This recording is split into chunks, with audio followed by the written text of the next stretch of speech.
ये कहानी काल्पनिक घटनाओं पर आधारित है। इस कहानी का किसी जीवित या मृत व्यक्ति से कोई संबंध नहीं है। इस कहानी का उद्देश्य किसी भी धर्म या संप्रदाय को ठेस पहुंचाना नहीं है।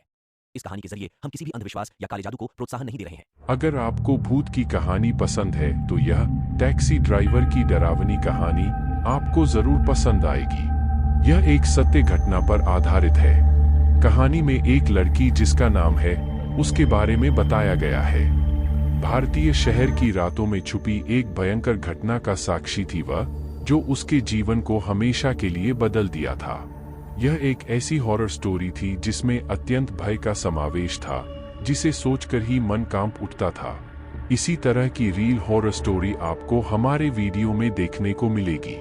उम्मीद है कि आपको यह पसंद आएगी। बटा तो चलिए कहानी को शुरू करते हैं। 1 साल पहले की बात है, जुलाई 2022 की एक रात। स्नेहा, एक एयर होस्टेस, सिंगापुर से मुंबई की फ्लाइट से वापस आ रही थी। उसकी फ्लाइट 9:30 बजे लैंड होती थी, लेकिन उस दिन मौसम खराब था और फ्लाइट देर से लैंड हुई। रात के 2 बजे स्नेहा ने एयरपोर्ट से बाहर निकलकर एक कैब बुक करने की कोशिश की, लेकिन बारिश की वजह से कोई कैब नहीं मिल रही थी। थोड़ी देर बाद उसकी नजर एक सफेद रंग की टैक्सी पर पड़ी।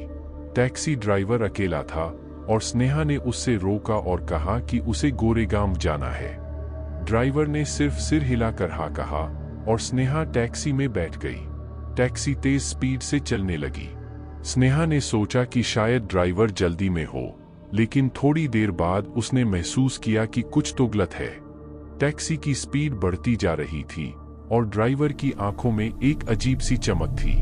स्नेहा ने ड्राइवर से कहा कि स्पीड कम करे, लेकिन ड्राइवर ने उसकी तरफ देखा ही नहीं। उसने अपना मोबाइल निकाला और पुलिस को कॉल करने की कोशिश की, लेकिन सिग्नल नहीं आ रहा था। उसने टैक्सी के दरवाजे को खोलने की कोशिश की, लेकिन वो भी जाम था। तभी उसने मिरर में ड्राइवर की आंखों में एक भूतिया चमक देखी। उसकी आंखें लाल हो गई थीं और उसके चेहरे पर एक भयानक मुस्कान थी। स्नेहा डर गई थी, लेकिन उसने हिम्मत करके ड्राइवर से कहा कि वो उसे घर छोड़ दे। ड्राइवर ने सिर्फ मुस्कुरा कर कहा, अभी तो हमारा सफर शुरू हुआ है। स्नेहा, उसने हैरान होकर ड्राइवर से पूछा कि वो उसका नाम कैसे जानता है, लेकिन ड्राइवर ने सिर्फ मुस्कुराया। टैक्सी तेज स्पीड से चल रही थी और स्नेहा को लगा कि अब वो कभी घर नहीं पहुंचेगी। लेकिन तभी टैक्सी रुकी और स्नेहा ने देखा कि वो उसके घर के सामने थी। ड्राइवर ने मुस्कुराते हुए कहा, अपना ख्याल रखना स्नेहा, फिर मिलेंगे। स्नेहा टैक्सी से बाहर निकली और जब उसने पीछे मुड़कर देखा तो टैक्सी वहां नहीं थी। वो समझ नहीं पाई कि क्या हुआ था, लेकिन उसने सोचा कि शायद वो सब एक बुरा सपना था। लेकिन जब उसने अपने घर की चाबी निकाली तो उसने देखा कि उसकी चाबी नहीं थी। उसकी जगह पर एक छोटा सा नोट था जिस पर लिखा था, फिर मिलेंगे स्नेहा। यह कहानी स्नेहा की थी, जो एक अजीब रात के बाद कभी वही नहीं रही। उसने समझ लिया था कि दुनिया में कुछ चीजें हैं जो हम समझ नहीं सकते, और कुछ रातें होती हैं जो हम कभी भूल नहीं सकते। आज भी जब स्नेहा की ये भयानक कहानी याद आती है, उसकी सांसें थम जाती हैं। वो रात, उसका वो अनुभव एक आम भारत की डरावनी कहानियों से कुछ ज्यादा ही भयानक था, क्योंकि यहाँ पे कोई कहानी नहीं बल्कि हकीकत थी, जिसे स्नेहा ने अपनी आंखों से देखा था। जिस तरह से वो टैक्सी ड्राइवर लापता हो गया, स्नेहा को अपनी घर की चाबी की जगह एक नोट मिला। ये सब उसके लिए एक कभी न भूलने वाला भूतिया अनुभव बन गया।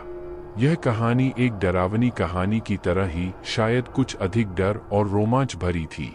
भूत की कहानी के रूप में शायद यह एक अनोखी कहानी थी, जो स्नेहा को आज भी कभी कभी रातों में नींद नहीं आने देता।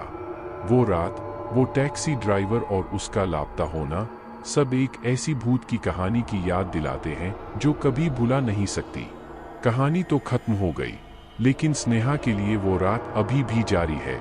जब भी वो अपनी आंखें बंद करती है, उसे वही टैक्सी ड्राइवर दिखता है और वही भूतिया मुस्कान।